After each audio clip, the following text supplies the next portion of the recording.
Good morning, dear students. Now, in Merchant of Venice, we have been doing Act 3, Scene 2 in our previous class, and today we are going to continue with the same scene since it is one of the longest scenes of the play. So, we will continue with it once again today. I hope all of you have your textbooks open before you. And today I am going to do it with a difference. I am going to keep the text in this video before your eyes so that you can follow the lines as I explain them to you. And you need to have your textbooks also open before you so that you can follow the lines side by side from your textbook as well. So please get ready with your textbooks. First and foremost, take out your textbooks. And I hope that in the previous audio clips which I had posted last week, you have been able to understand my explanations. Plus, I'll be sharing some additional videos with you today after I finish with this video. I'll be posting the links for some more videos, not made by me, but by some other teachers, so that you can go through those as well and you can understand the scene better. Now, it will not be possible for me to discuss the entire scene, remaining scene, in just one video. So this is only the first one. I'll try to explain at least 2 to 3 pages in this video, and then I'll continue with the same scene in another video and then yet another video. So in this way, step by step, part by part, I'll be explaining the scene to you. And remember one more thing, whatever is being explained in these classes will not be repeated when the school reopens. So you are expected to listen very carefully and understand everything properly. And one benefit which you can get from such videos is that these are always available in YouTube, since I am uploading them in YouTube, and you can always click on them and you can always listen to my explanations whenever you have any doubt with any particular line. So there should be no need for you to ask me separately the meaning of any line, because you can always play the video and go to that portion where that line has been explained, and you can listen to it over and over again so that you don't have any confusion whatsoever. So that being said, let us now start with our video. So I'll be starting from the portion or the place where Bassanio is already on his way to choose the casket, and Portia and the others are standing by, and some sort of song has already been played, and Bassanio is commenting about the song and is also giving his own critical remarks about outward shows being deceptive. So that is the basic theme of this play. As you already know, I have been discussing this in the class last year, and it runs through the entire play. And here we are dealing with the most important or the major romantic subplot of the play. So it is the Bassanio Portia subplot, which we are now going to continue with. So I hope by now you're ready with the textbook. So let's begin with the text.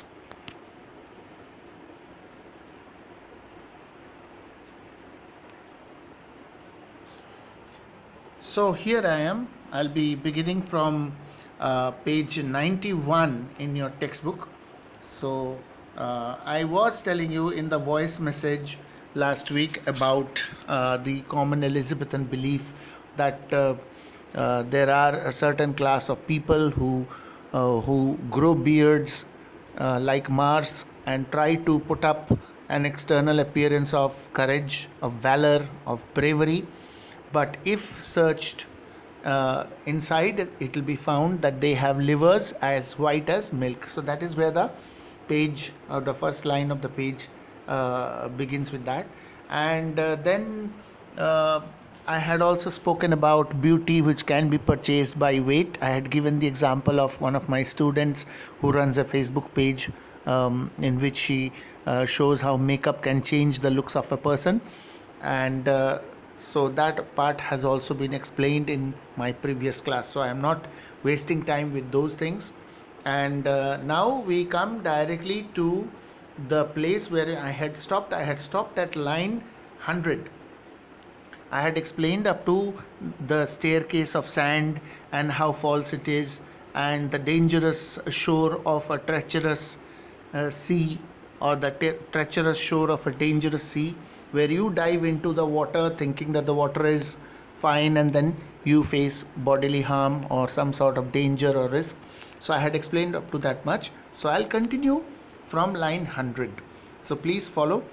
The beauteous scarf veiling an Indian beauty, in a word, the seeming truth which cunning times put on to entrap the wisest. Therefore, the gaudy gold. So here there is a reference to a beautiful scarf which hides the face of an Indian beauty. Now, according to British concept, Indian girls are ugly looking.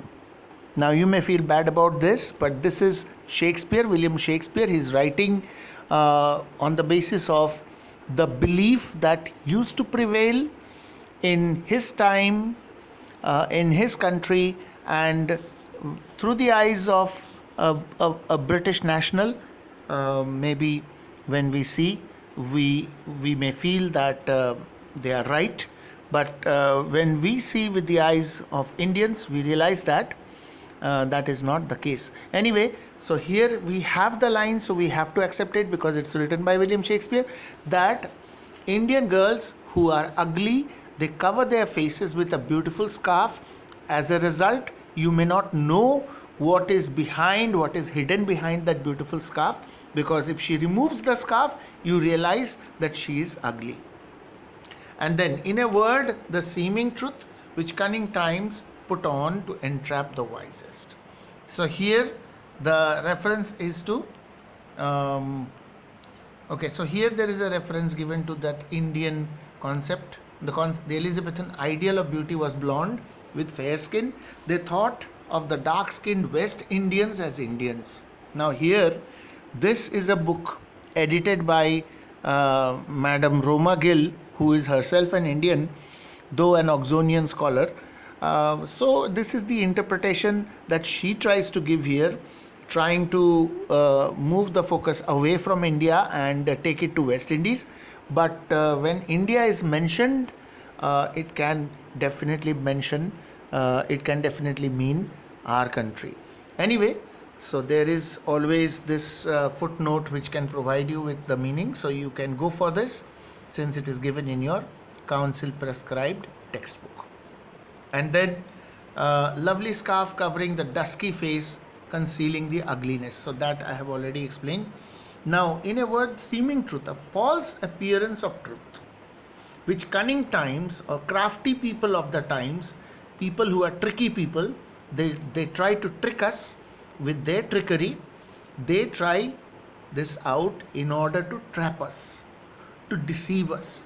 So we are not supposed to be trapped by any such trick, according to Bassanio. And then he concludes, or rather he continues to say that therefore thou gaudy gold, therefore you very decorative gold casket, hard food for Midas, I will none of thee.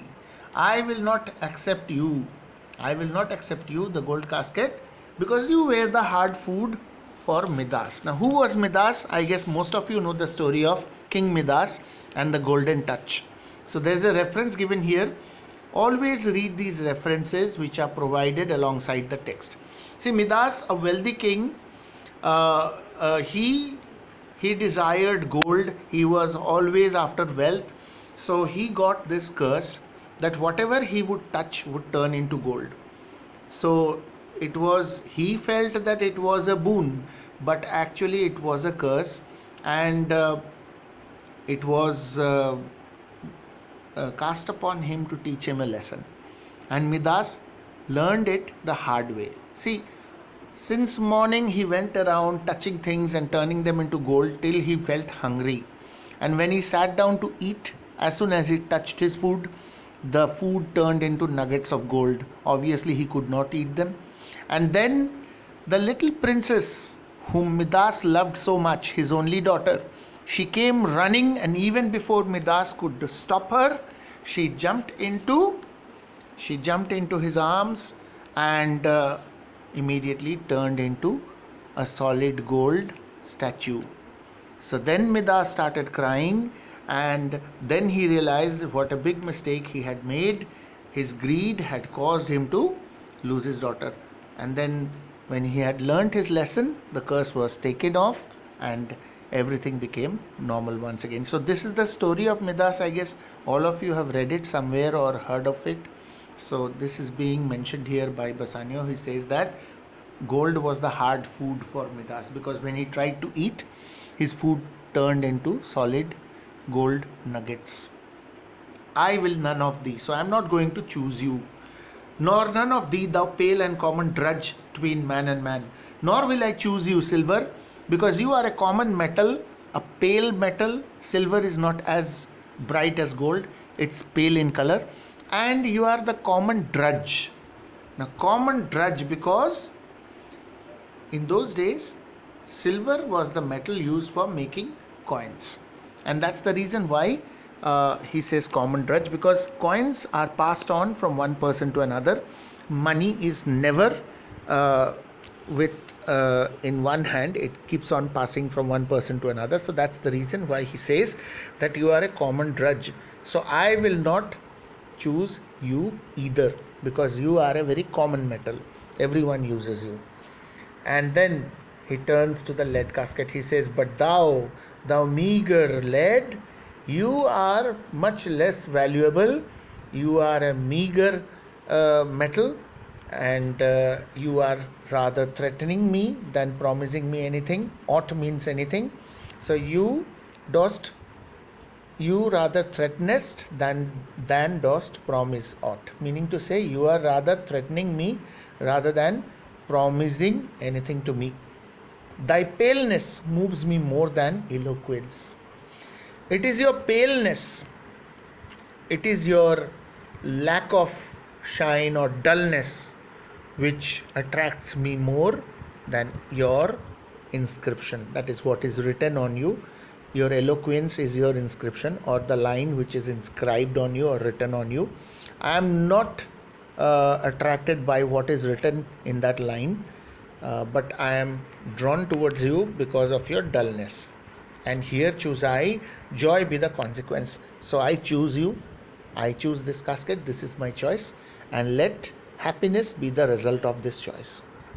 And Portia, who knows that Bassanio has chosen the right casket after all, is immediately elated, very happy, and she says, how all the other passions fleet to air, how all other thoughts, all other feelings, all my tensions, all my fears have all suddenly disappeared. They have simply disappeared in the air. As doubtful thoughts and rash embrace despair and shuddering fear and green-eyed jealousy, these are all gone.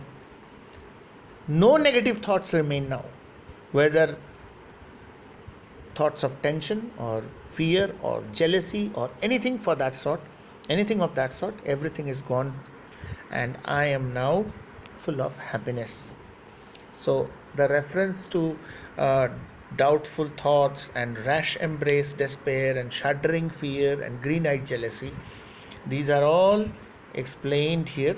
You can see that she is actually talking about these things. So if you see the explanations over here, I'll just zoom in so that you can see for yourself, and you can also follow from your textbook. As doubtful thoughts, such as feelings of doubt, rash embraced, that is rashly conceived, green-eyed jealousy. Green was the color associated with jealousy. So jealousy is personified here and is shown as a monster with green eyes. So this is what she's talking about. And then let us see what happens. O love, be moderate, allay thy ecstasy. O love, please affect me moderately. I am being bombarded with, I am being hit by such a great intensity of love, feeling of love inside me, that I am not able to take it any longer. Please don't affect me so much. Please come in moderate amount, otherwise it is very difficult for me to control and uh, feel this sensation of love. So be moderate, allay thy ecstasy. That is, reduce your effect on me. I am growing ecstatic. I don't know how to contain myself.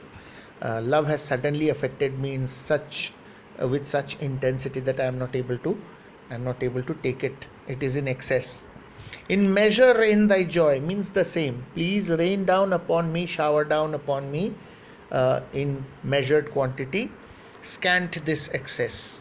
Please reduce this excess of love or this feeling of love which is affecting me. Please, love, don't affect me like this. I feel too much thy blessing. I am able to feel your impact a little too much. So please reduce this blessing of love to some extent, because it's difficult for me to bear it. Make it less. For fear I surfeit, because I have this fear that I'll overflow with love. Surfeit means to overflow. Bassanio says, in the meantime, Bassanio is of course not listening to Portia right now. He is talking to himself. He has just chosen the lead casket and the key has been given to him. He now unlocks the casket and he opens the lid. And as soon as he opens the lid, he remarks, what find I here? What do I find inside this casket? Opening the leaden casket. Fair Portia's counterfeit! Exclamation. He is amazed and pleasantly surprised because he finds fair Portia, or beautiful Portia's counterfeit. Counterfeit means replica or copy. That means it is a portrait. And then he holds it in his hand. He holds the little portrait in his hand and he is looking at it, looking at her eyes, looking at her hair. And it is painted so realistically, because those were not the days of photography. So it was probably painted by some artist, a miniature portrait, a small portrait which could fit into a box, and it was kept inside this box. So now Portia's portrait is in his hand and he says, what demigod hath come to near creation? What a demigod! She's almost like a god. She has been created by God. She is a human being, but here in this portrait she looks more like a divine being rather than human. And then he says, move these eyes, or whether riding on the balls of mine seem they in motion. Are you moving your eyes, or is it because my eyeballs are moving that I feel, or it seems to me like an optical illusion that your eyes are also moving in the portrait? So it's actually my eyes which are moving, and because of that I have this illusion that even your eyes are moving in the portrait. But is it possible? And then he looks at her lips and says, here are severed lips, here are parted lips. In the portrait, Portia is shown with slightly parted lips. So says, here are severed lips, parted with sugar breath. So they have been separated by her sweet breath. She is probably breathing out of her mouth. As a result, her lips are parted so that she can breathe out. So sweet a bar should sunder such sweet friends. So such a sweet barrier of her sweet breath is separating the two sweet friends. What are the two sweet friends? The two lips of Portia. Here in her hairs.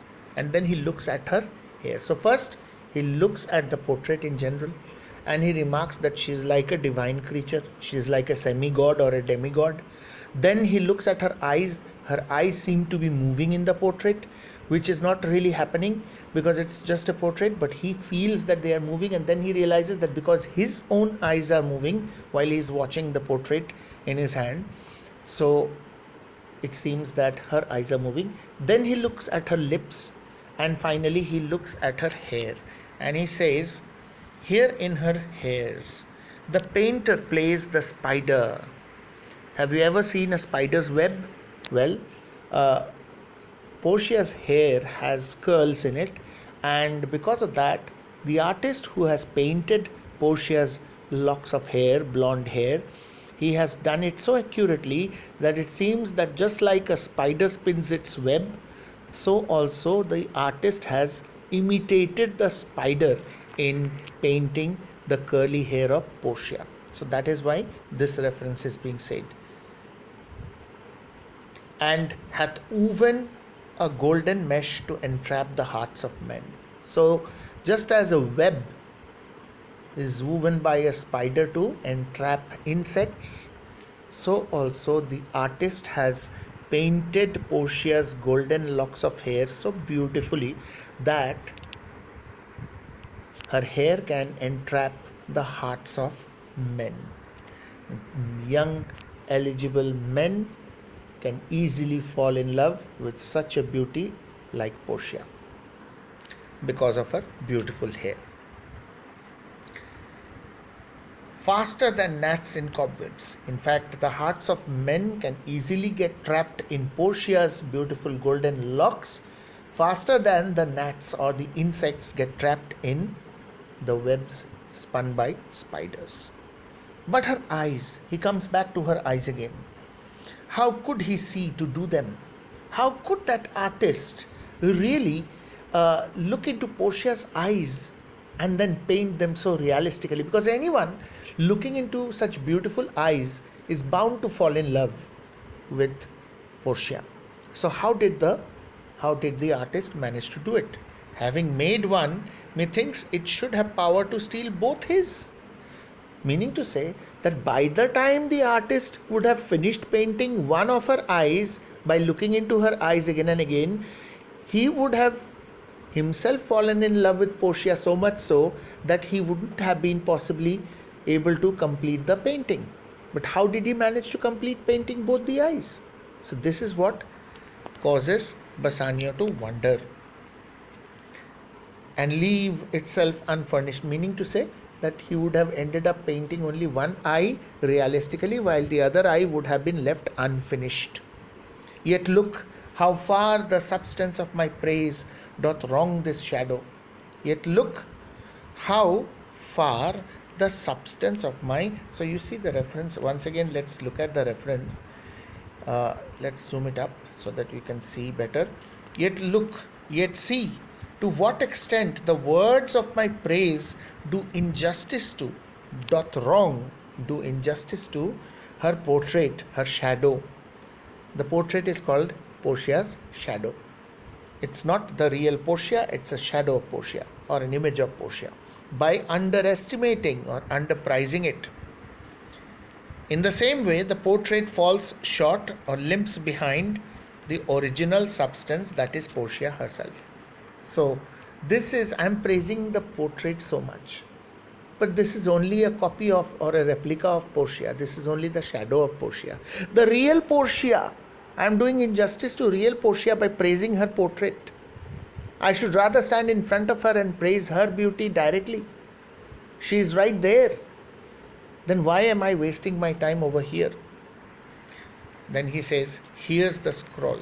Then he takes the rolled up piece of paper. You have seen Morocco got one inside the skull, inside the hollow eye socket of the skull. Then Aragon got another in the silver casket, and now it is Bassanio's turn to read what is written in the scroll. Anyway, he knows already that he has won Portia and is about to marry Portia, but still there is this message kept inside this box. So it is meant for him, so he wants to read it. So he opens it and he says, here's the continent and summary of my fortune. So this is what contains the total summary of my good luck. And he reads, you that choose not by the view, chance as fair and choose as true, since this fortune falls to you, be content and seek no new. So you who chooses not by outward show or view, you stand a fair chance, and so your choice is true. Since this fortune falls to you, since you are fortunate in this way. This fortune has come to you. Be content, be satisfied with this good luck or this good fortune, and seek no new. And don't try to look for another girl better than Portia. Now that you have got her, keep her forever and don't look for another option. She is the only one. Don't think about another woman after this. So it's a kind of, you could say that it is Portia's father who had probably written these lines, and well, that is how he is probably instructing her, his son-in-law, would-be son-in-law, when he chooses the right casket. So, since this fortune falls to you, be content and seek no new. If you be well pleased with this and hold your fortune for your bliss, if you are very happy with what you have got and you consider this as a blessing, turn you where your lady is, then turn towards your lady. And who is his lady? Obviously Portia. Turn to where your lady is and claim her with a loving kiss. So go to her and claim her as your wife by kissing her. A gentle scroll, says Bassanio. When he reads this, he says, that's a nice scroll. Of course, he would like to go and kiss Portia, and so he says, a gentle scroll. Fair lady, by your leave, beautiful lady, if you give me the permission. Saying this, he kisses Portia. Of course, Portia will not mind, because even Portia loves Bassanio, and so they kiss each other. Now, he says, kissing her, he says, I come by note to give and to receive. I have come to kiss you according to the instructions which I have got in the piece of paper, in that note. So, I have given a kiss to you, and I expect a kiss back from you. Like one of two contending in a prize. So, I am like one of the two contestants who are contesting for a particular prize. So, my condition is like that.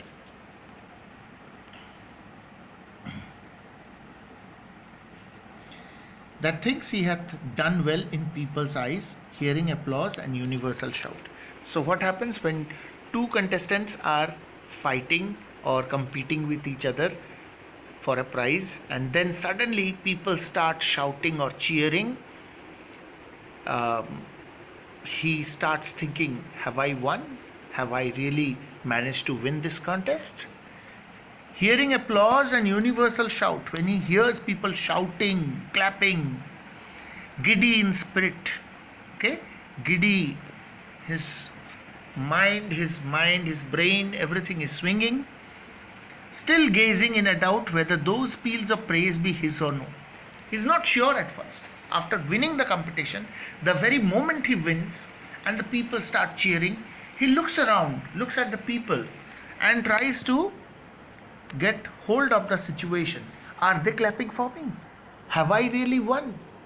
Is it for me that they are cheering? So this is what is happening with me also right now.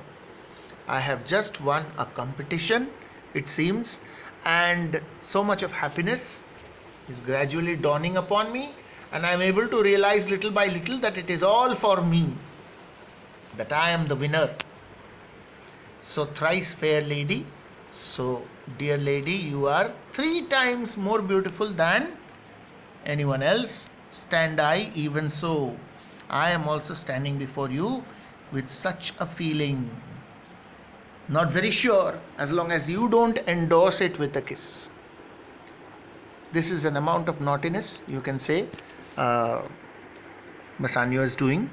He is purposely insisting that she should also kiss him back. So he says that unless you do that, I am not being able to feel sure that I have really won this contest. As doubtful whether what I see be true until confirmed, signed and ratified by you. So I am still doubtful unless you ratify it, unless you confirm it, unless you sign it. What kind of signature? Signature with your lips. by kissing me. So I am waiting for that. Portia says, "You see me, Lord Bassanio, where I stand. You can see my condition, Lord Bassanio. You know where I am standing right now, such as I am. Though for myself alone, I would not be ambitious in my wish to wish myself much better. Yet for you, I would be treble 20 times myself." So he says that you can see where I am standing, what kind of person I am. If it is only for me, I wouldn't be thinking of making myself anything better than what I am already. But if it is for you, I need to make myself better, trebled 20 times myself. Now try to understand these multiples. I want to make myself better 20 times and then 3 times of that 20 times. So that means treble 20 times myself. So I want to make myself at par with you so that I am a suitable wife for you. All that I need to do to better myself to suit you, to be your wife, I am ready to do that now. I was never ambitious to make myself any better than what I am, but for your sake, I want to improve upon myself and I want to make myself better so that I am suitable as a wife to you. 1,000 times more fair, and I want to make myself beautiful 1,000 times more than what I am. 10,000 times more rich, and I wish that I can make myself 10,000 times richer than what already I am. That only to stand high in your account, I might, in virtues, beauties, livings, friends, exceed account. So that for your sake, to stand high in your account, so that you consider me to be suitable for you as your wife, to stand high in your account, I want to make myself better in all my qualities, all my virtues, my beauties, my living standard, my friend circle, every way possible. I want to improve upon my status so that I am at par with you. In fact, I am ready to exceed account, go to the maximum. But the full sum of me is sum of something which to term in gross is an unlessoned girl, unschooled, unpracticed. The whole sum of me, if you total it up, you will find that I am still not trained enough. I am an unschooled girl, unschooled not in the sense that she is illiterate. What she means to say is that I need to be trained and I need to be prepared in a way which is proper so that I can be a suitable wife for you. So I am unlessoned, unschooled, unpracticed. I have no idea as to what a wife should be like. So there is enough scope for improvement for me. Happy in this, she is not yet so old. She means Portia herself. She is referring to herself as she. She says that I am happy to think that I am not so old as yet that I cannot learn. You see, there is a common English saying that you cannot teach an old dog new tricks. And the same thing applies for human beings as well. When you are young, and that's the reason why children are sent to school, so that they get to learn so many things, different subjects and behavior and morality and values, and so many things are taught in school. So that's the reason why kids are sent to school, because the young mind is like a white sheet of paper, and any mark left on it, any positive imprint left on it by the teachers, by the educators, remains for the rest of their lives. So that is the reason why Portia says that I am still young and so I can learn. Young people can learn things better than old people. So young people have fresh minds, and that's the reason they can easily pick up and learn various things. So she says that I am still young, and that is the plus point, that I can learn, and that I I am not bred so dull. I am happier to think even this, that I have not been brought up in such a dull manner, or that I don't belong to a family of such a dull parents, that I will not be able to learn. In fact, her parents were quite intelligent. Obviously, her father was very wealthy, so wealth does not come simply. If you are not intelligent, you cannot accumulate wealth. So she says that I was not bred dull, so I can learn. Happiest of all is that her gentle spirit commits itself to yours to be directed as from her lord, her governor, her king. Now remember, this play was written 400 years ago. The world order was different. The status of women was also quite different from what it is now. Women were considered to be properties, just like any other piece of property. Even the women were considered or treated as property, and that's the reason why Portia is no exception. She feels that she is now going to commit herself to her lord, her master. And who is the lord, who is the master? Obviously, her husband Bassanio. So she says that I am going to commit myself to you, to be directed by you, just as one is directed by one's lord, one's governor, one's king. So you are my lord, you are my governor, you will govern me, direct me, teach me, tell me what to do, and I'll do accordingly. The present day scenario in the 21st century, you don't expect women to submit themselves in this way to their men. The world has changed, and so have the thoughts and feelings of people. So the world has modernized, and education has removed all these old taboos. So the new world order does not approve of this. Of course, women enjoy equal rights and should be treated as equals to men. So you need to understand this only from the 400, on the basis of the 400-year-old concept. So that is what she says here. And then she says, myself and what is mine to you and yours is now converted, but now I was the lord of this fair mansion, master of my servants, queen over myself, and even now, but now, this house, these servants, and this same myself are yours, my lord. So, as I had mentioned earlier also, women were not allowed to have property rights. As long as Portia was not married, she was the successor of her dead father.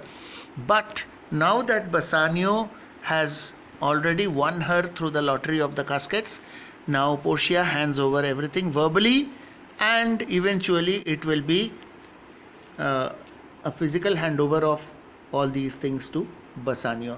All my properties, all my servants, all my household, everything that is in my life from now on belongs to you. So everything goes to you, and from now on you will be the lord. And she says that I give them with this ring. She gives a ring. She had kept this ring ready, and she says that I am giving you this ring. You have to, this is the token of my submission of everything to you, that I am handing over everything to you. So this is the ring, which when you part from, lose or give away, let it presage the ruin of your love and be my vantage to exclaim on you. So always keep this ring with you, always wear this ring. She puts the ring on Bassanio's finger, and she says that this is a token of our contract of true love, and that I am now your wife, and everything that belongs to me now belongs to you. So with this ring as a token, I give everything to you. But remember, this ring should always be with you. If you happen to part from it, or if you lose it, or if you give it away to someone, then remember, it will be the beginning of the ruin of our love.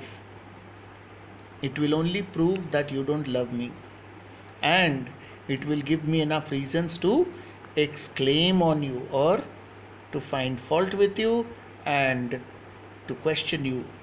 So I will have enough reasons to feel offended, and I will have enough reasons to question you. So here I stop. I think I have come to page 95, and I've just finished with Portia's speech. Um, Line number is 177. So from line number 100 to 177, this much in this part, this first video. I'll be making a subsequent video after this and uploading it in YouTube so that you can see it, and I'll be sharing the link with you for the continuation of this scene. So we stop here as of now. Thank you.